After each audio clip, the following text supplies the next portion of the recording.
Welcome to the Health and Wellness Program. You're listening to Maree Gifkins, and I have a clinic in Hastings and Waipakarau. So in Hastings, I'm there on a Tuesday, Wednesday and Thursday, and Waipakarau Mondays and Fridays. So I've been into alternative health for about 26 years, a long time. It's a really good career. I love it. I enjoy every minute of it. It's one of those things that I'm happy when I wake up and I go, oh, I've got to go to work. Yay!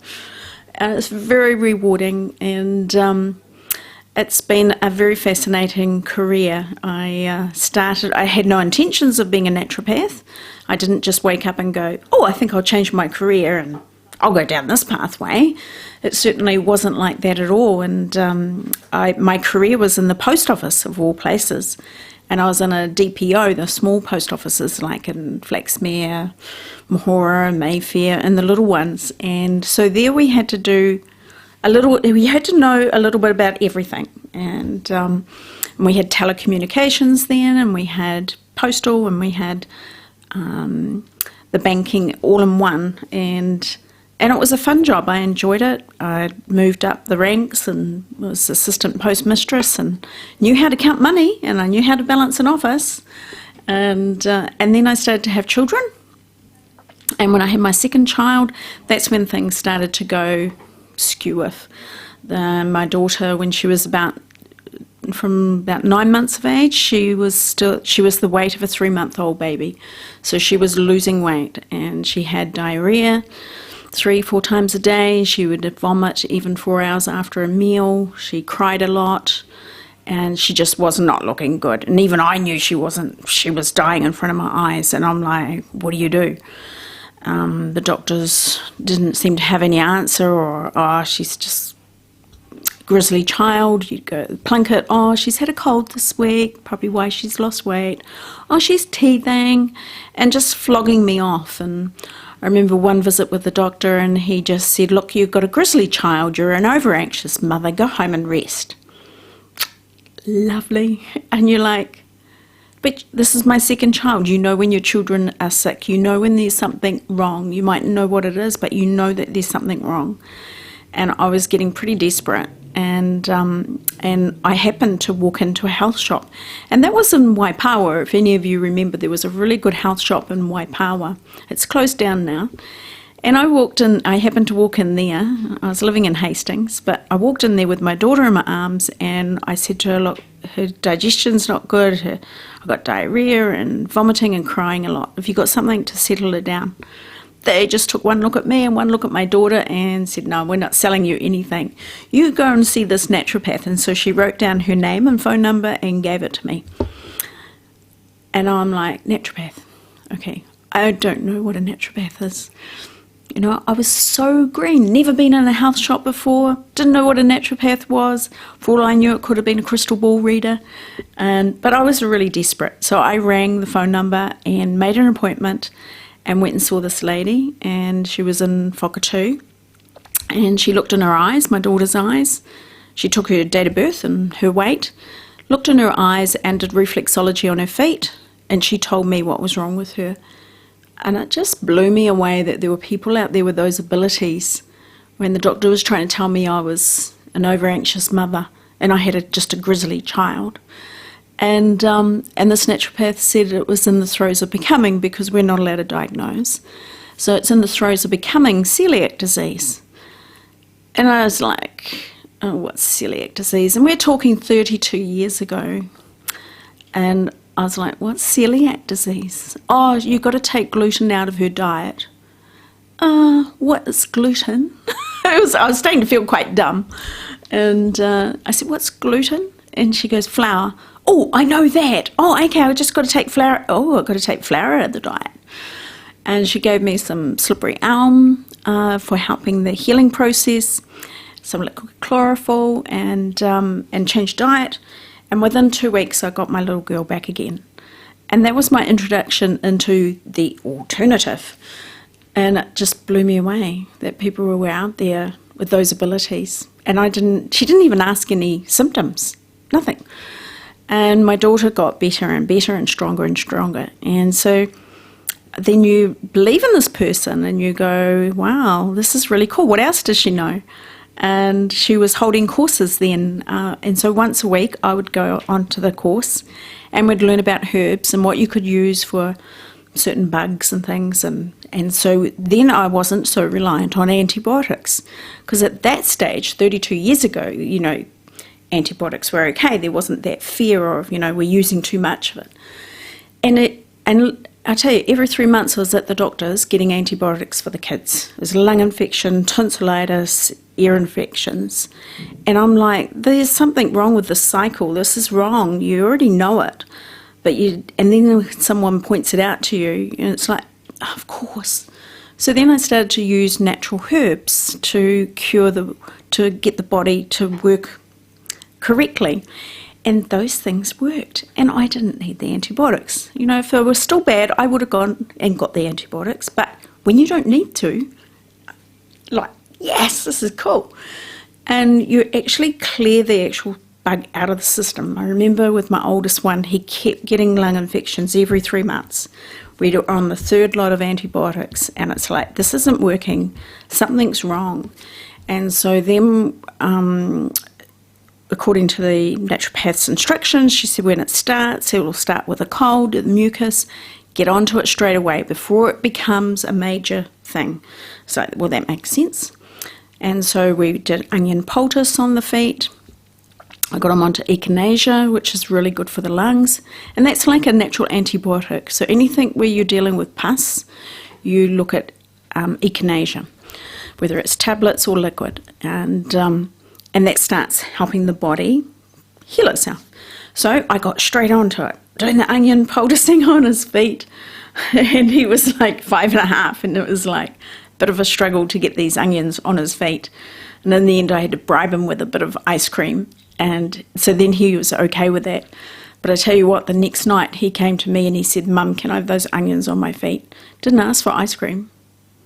It was like, to me, that was like, whoa, this kid knows that it worked. It helped him and made him better, and he wasn't even asking for a treat.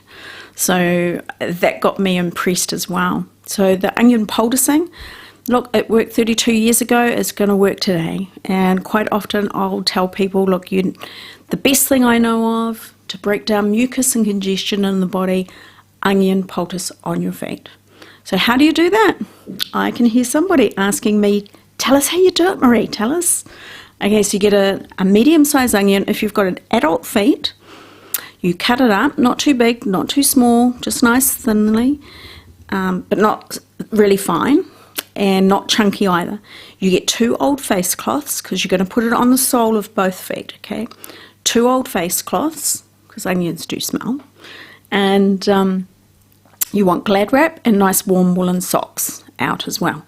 So you have the face cloth, you wet it, dampen it, not wringing wet, you wring it out so it's just damp, and then on half of the face cloth you place the onion, so it's going on the sole of the foot, okay, so the length of the foot. Then you fold the other half of the face cloth over the onions, so it's like a sandwich and the onions in the middle. And then if you want to, you can warm it in the microwave and take that chill off it, because it's really cold at the moment. And then we have Glad wrap on the floor. So you have a length of Glad wrap. Then you put the sandwich down in the middle with the onion in the middle of that. Then you put your foot directly on the cloth. So you're not putting your foot on the onion, you're putting it on the cloth. And then you wrap the Glad wrap over the foot and the toes and on the other side. So it's completely sealed in. And then a nice warm woolen sock over top, and then you do the same on the other foot as well. And then you go and sit down, you read a book, you watch TV, watch a movie, go to bed. You know, if you do it last thing at night time and then just go to bed, that's a good way, because you don't want to go walking around the house, squish, squish, squish, it's weird. And you leave it on at least an hour, but if you're going to leave it, if you're in a bad situation, leave it on 2 hours. And then you just take it off. And you get rid of the onions and the Glad wrap and wash your towel the next morning, face cloth, so you're ready for again that night. So what sort of conditions will it help? It will help any congestion in the lungs. It will help any congestion in the sinuses, in the head, you know, like a head cold, congestions in the kidney, And if your sinuses are like really caked in there like concrete and it's just hard to move it, you really have to do the onions on the feet 3 times, 3 nights in a row. Don't skip a night. You've got to do it 3 nights in a row. The first night you mightn't notice too much if it's really caked in the sinuses. Then the next night you'll feel it draining. You actually feel it literally draining from your sinuses and you go, whoa, this is really cool. And then the third night it just finishes it off and you feel really good. And then if you're prone to that sort of stuff, you might want to do it again in a few weeks' time. Onions don't cost you much and nobody knows what you're doing. You know, and if you make sure your feet stay warm. If you're going to stay up, especially in this kind of cold weather, you know, and if your circulation's not very good at the best of times and you've got cold feet, get a hot water bottle or a wet pack and put that underneath your feet so that your feet stay warm. Put a blanket over your legs, read a book, watch a movie, you know, whatever, knitting, whatever you're doing, and be sort of still. And the onions will go through the feet and it's sort of creating a natural little fever as well. So you tend to warm up a little bit. And it just works like magic. It's the best thing I know and the cheapest thing I know of for breaking down that congestion. And so it works really quickly. So that's the onions on the feet. And as I said with my oldest son, he was also on the echinacea, which is, like I said, it's like that natural antibiotic. And any kind of pus situation in the body, infections, or if your glands are up, echinacea is really good. If you don't know what's going on and you're not sure if it's a virus or not, then you're more likely to use the golden seal. It's also like a natural antibiotic. So there's the echinacea and golden seal, and they work wonderfully. If you're not sure what's going on in your body, you go for the golden seal. If there's pus involved, you go for the echinacea. Or if your glands are up, you go for the echinacea. Or if it's your lungs, you go for the echinacea. Then there's your vitamin C, of course. So that's really good for the immune system, and the vitamin C brings inflammation down. And you can take like up to 1,000 milligrams a day when you've got an infection, and you probably won't have any adverse reactions. If you're not sick and you're taking 1,000 milligrams a day, yeah, you'll probably be running to the toilet a little bit. With most people that would happen because the body doesn't need that much, so out it goes. Okay, so your vitamin C is really good for bringing inflammation down. And with these bugs that we've got around at the moment, with the COVID and the new virus that's around that's affecting a lot of people, there's a lot of that cytokine storm, that inflammation going on in the body, and the body's just like going blah. So we need to kind of have these tools and techniques that we can just bring the body back down and allow the body to heal. And that's what it is, allowing the body to heal. I'm getting people in and they've had COVID, and then a month later and they've now got this new virus going on, and the virus is really knocking them for a sixer. It's because your immune system hasn't been able to come back.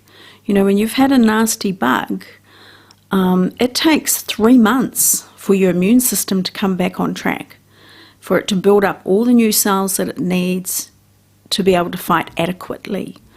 If you get another infection within that 3 months, then quite often you're going to struggle with it. The body hasn't got all its army there ready to fight, and then of course it's already trying to repair, and now you're going to have to repair on double jobs. So as a backlog, you know, it's got a list of jobs it has to do, but it just takes time to make everything.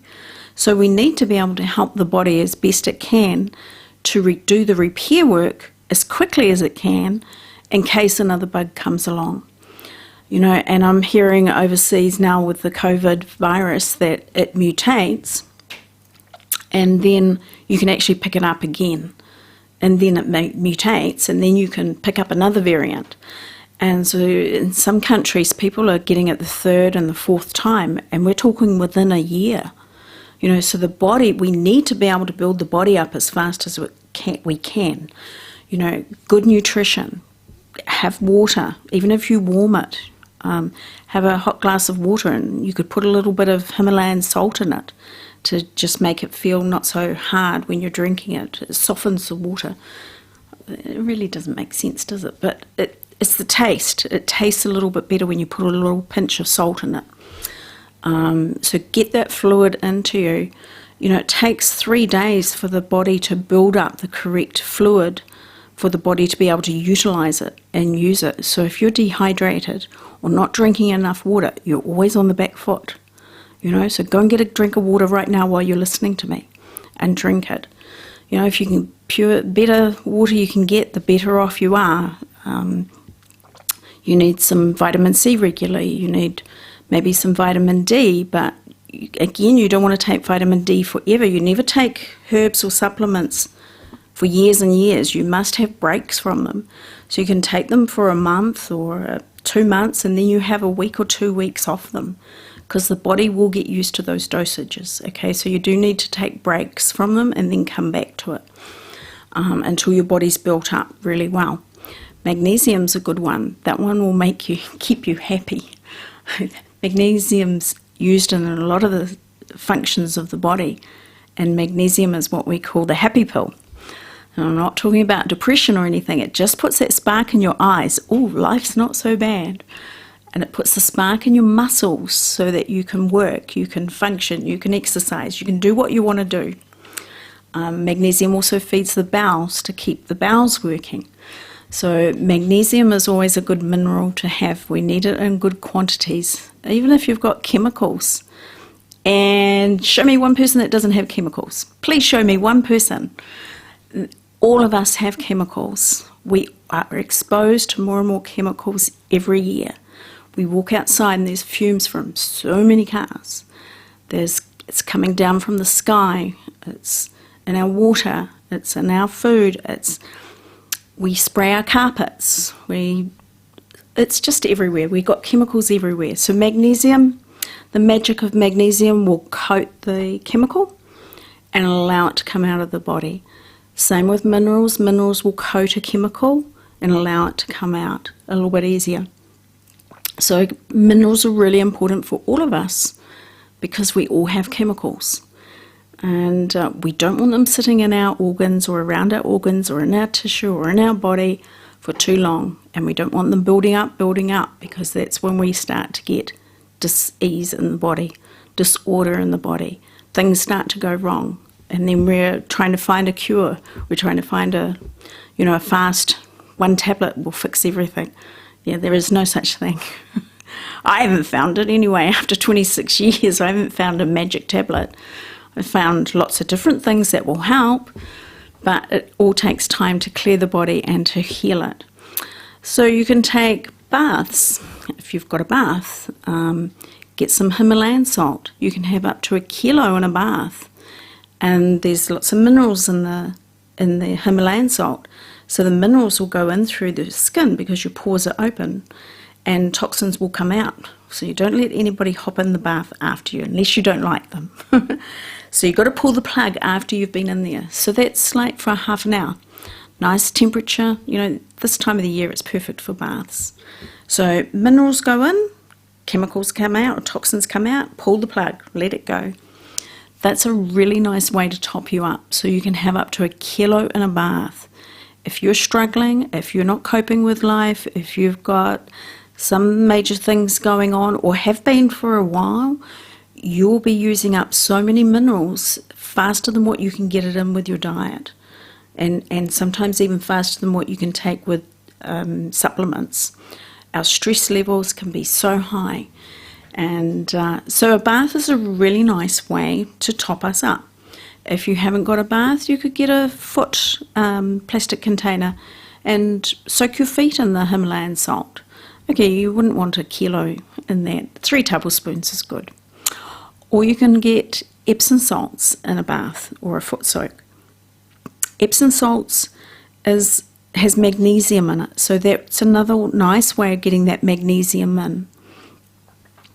Or you can put the two together, that's not a problem. You can put the Epsom salts and the Himalayan salts together, that's easy. If you've got the flu or you've got a cold or you're a bit congested, you can have a bath with the Himalayan salt and put ginger in it. You can get powdered ginger, like your baking ginger. You can get powdered ginger, or you can get a real ginger and chop it up. About a tablespoon of the real stuff and about 3 teaspoons of the powdered, and put that in your bath, and that will help with that congestion, and it smells nice too, and it helps with the circulation as well.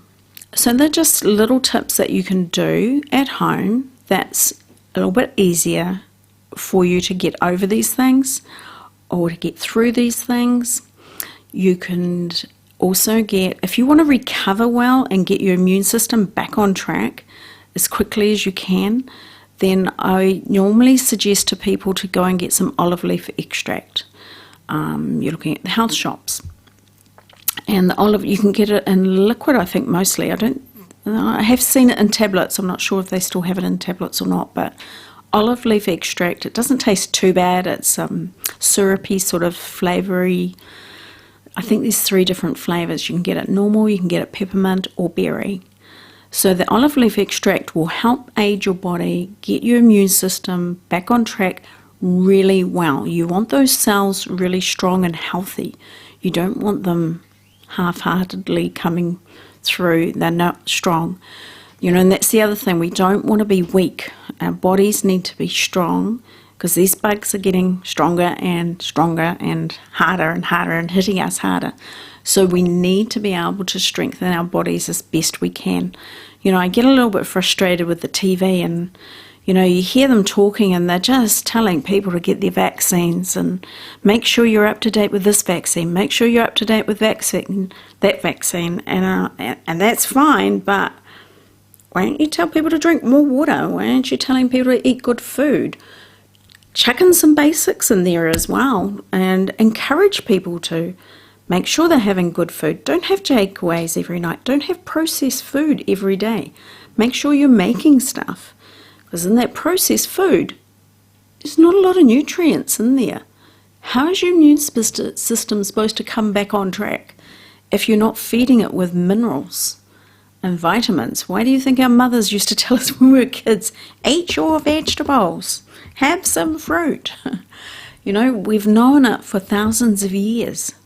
Why aren't they just promoting that as well? Why aren't they telling us those things and reminding us, have some soup, have some good food.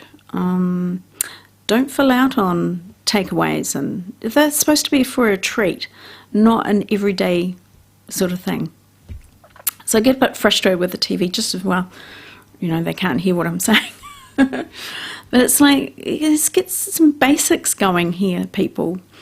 And tell people how to look after themselves and remind them this is why we're doing this, Orange juice, we're coming into oranges and mandarins, and, these things have bioavailable calcium in it, and our calcium coats our nerve fibers. So if you're feeling agitated and annoyed and frustrated with the way the world's going, or you're so stressed and worried about where your next meal's coming from, or whether you're going to have a job next week, or your health, or it could be anything, even a breakup in a relationship.